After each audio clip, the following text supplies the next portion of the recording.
Hi friends, welcome back to my channel. My name is Samantha, and I thought today's video I would start with a story.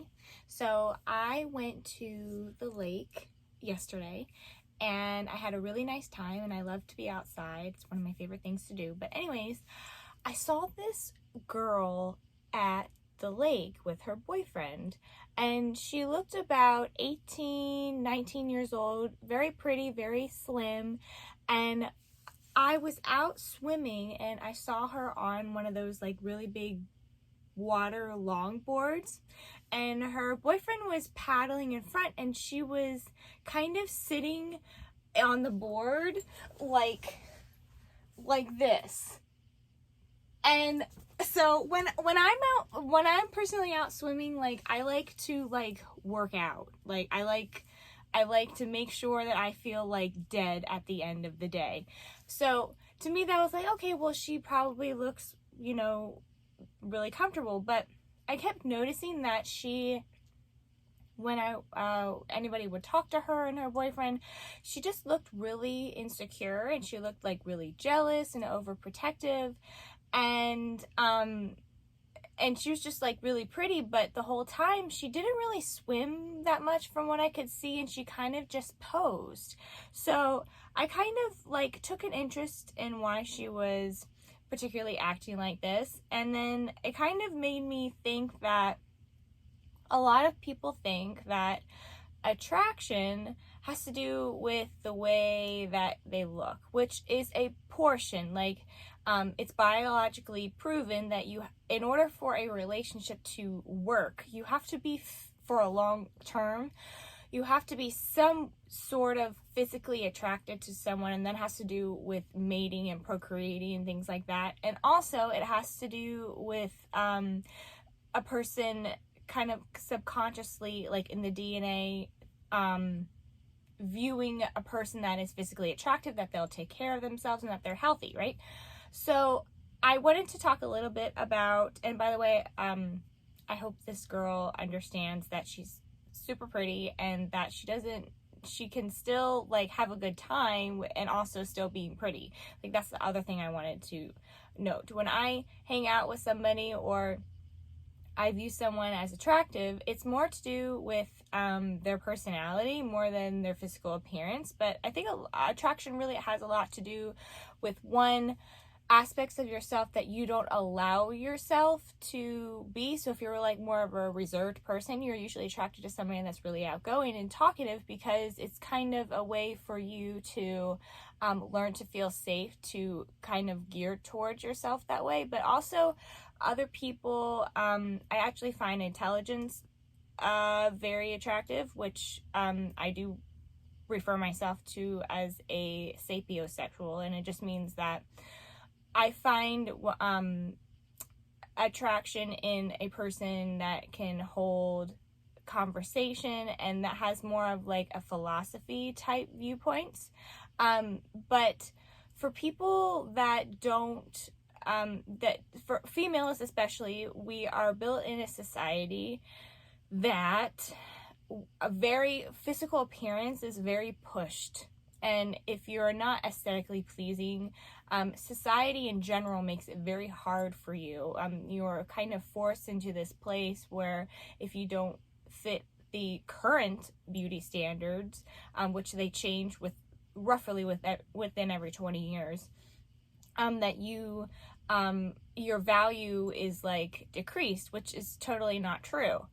Femininity has more to do less with passiveness and like agreeability, and it has more to do with a wide range of aspects. And I think that women, I can only speak for women, but I think that they want to be attractive for a couple of reasons. One, to please, for social standards, and two, back in the hunter-gatherer days, women were often typically more of the gatherers, and that's actually not to do because they were a woman, but because women are generally smaller in stature, and they also have the ability, Femininity offers more detail oriented. It's proven that men and women can see colors like differently. Actually, no one can see the same color exactly the same, but women more, because there was a trust between men and women were more wanting to be in that position. So the men would kind of go out and hunt. So now the culture is kind of changing where women kind of want the equality and things like that. But I noticed that women, that when they want to become powerful or they feel threatened, that they often become argumentative. They use a lot of manipulation or deceit, such as triangulation is a big one.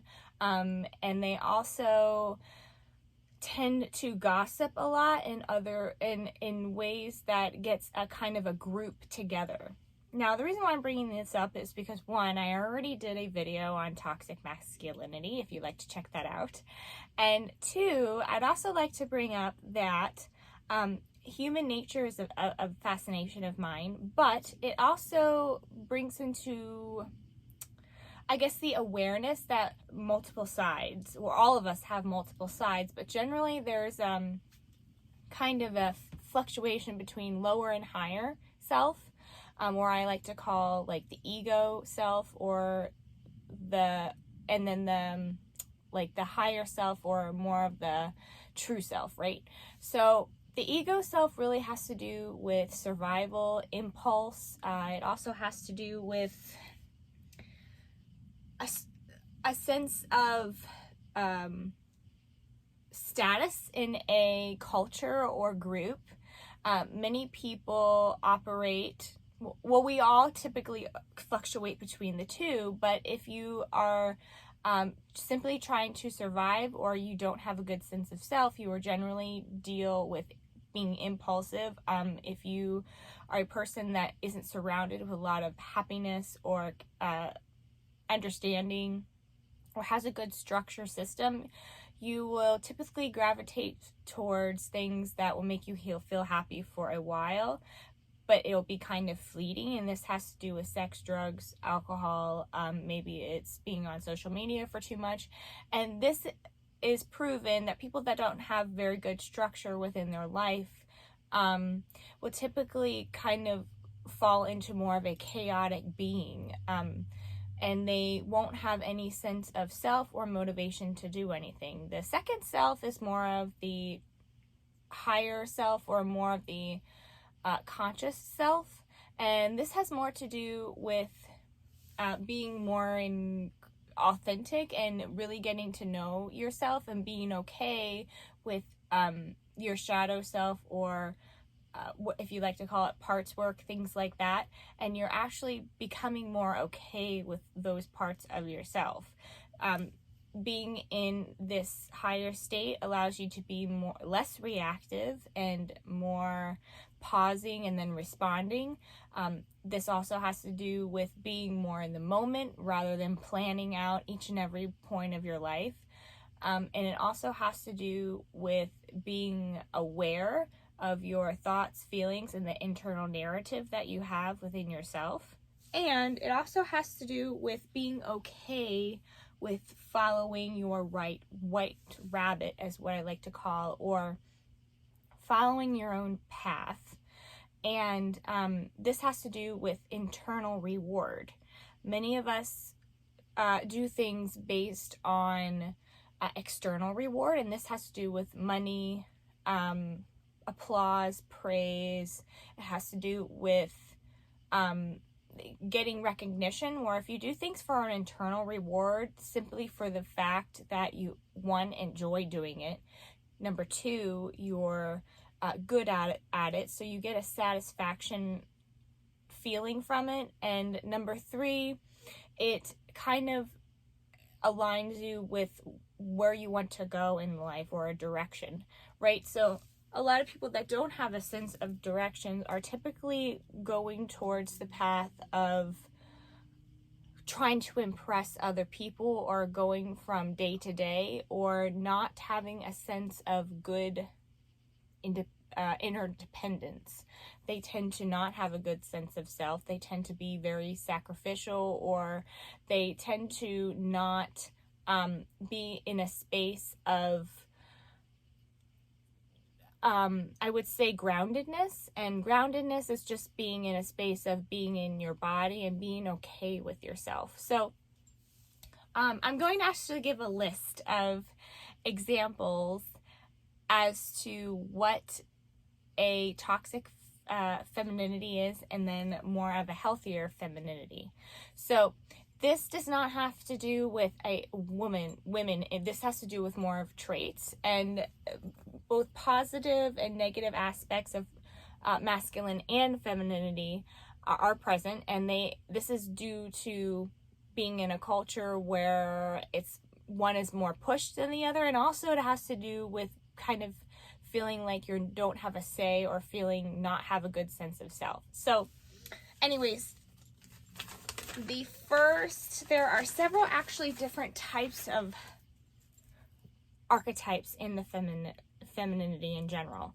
There is the mother, the maiden, the huntress, the lover, the boss, the siren, the enchantress, the crone, the goddess, the queen. Those are all types of archetypes, right? And those, basically what those archetypes means is they're information folded together to make traits or a character about themselves. So a siren is going to be different than a boss archetype. Sirens are usually very sexual, they're very materialistic, they have an aura about them that's very intriguing.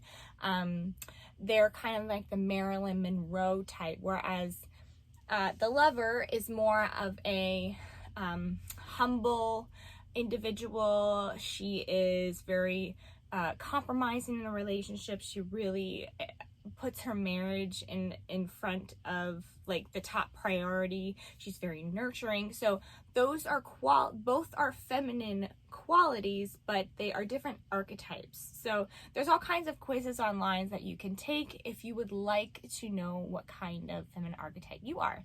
So the typical feminine, positive and healthy femininity has to do with creation, healing, forgiveness. Surrender is a big one, even though most people don't think that that is positive. It actually is. Sensuality, it has to do with compassion, equality, and a big one is nurturing, and just a soft but not necessarily docile. So the reason why people think that surrender is kind of a bad thing is because when they confuse it with being submissive, and submissive is just basically not having a voice, feeling like they need to be lower than someone else in order to keep the peace, whereas surrendering is having trust within someone that is either more physically stronger than you are, or they kind of have the ability to know the big picture. So you don't really have a say in each individual detail of what's going to happen. Surrender is more of having the faith and the gratitude within yourself to be really grounded and have the belief that I'm going to be okay no matter what happens. So this will give you more of a space of surrendering and knowing that you don't know it all, and that you have only a limited amount of information at any given time, but knowing that you have enough information during any time. So a lot of toxic femininity, as I mentioned before, has to do with manipulation, and it also has to do with being in a space of not just you, but adding other people into the mix. So if you would like to step into more of a feminine person, or step into femininity, it's very helpful to be around other feminine or healthy women. Now this also has to do with the ability to be okay with having an open mind on what, not having the viewpoint of femininity in a box. So a lot of people view femininity as very weak, But I personally don't agree with it, and I feel like actual femininity, not just being girly, is a dying art because the world is generally right now in a chaotic state. So people are going to be on guard, and they're going to be more in an aggressive and domineering state. They're going to be more analytical, and they're also going to be more of a planning. So feminine essence or femininity in general, being receptive to other people, being understanding and non-reactive, being open to a sense of community or a different perspective is going to be very helpful. The purpose of femininity is not just to bear kids and have and just be like caretaking. It is a space of femininity offers a different space than masculinity, and it's a safety in a different way. It teaches other people that just because that you are soft doesn't mean that you are weak. So I like to think it in terms of water, right? Water is viewed as femininity, or if you're into astrology, it's viewed as a water signs, which are associated with healing. So water can either be air, it can be solid, or it can be flowing. So it really I associate femininity with a space that you can change at any time depending on a circumstance. And I think that people are actually very intimidated by femininity is because they feel like they aren't going to get a lot done. We are forced in a society where production is more associated and well liked than quality. So femininity kind of opens up that quality way of living, and it forces you to kind of be in a space of gratitude and love, and to trust your softness and trust that you're going to surrender to the process. So I hope this was helpful for you guys today, and of course I will leave some quizzes that you can take for a feminine archetype. But I hope you have a beautiful day, and also, as always, I will leave in the description box different links that I have for my Spotify individual sessions, as well as articles. But I love you, and thank you so much for listening. Bye.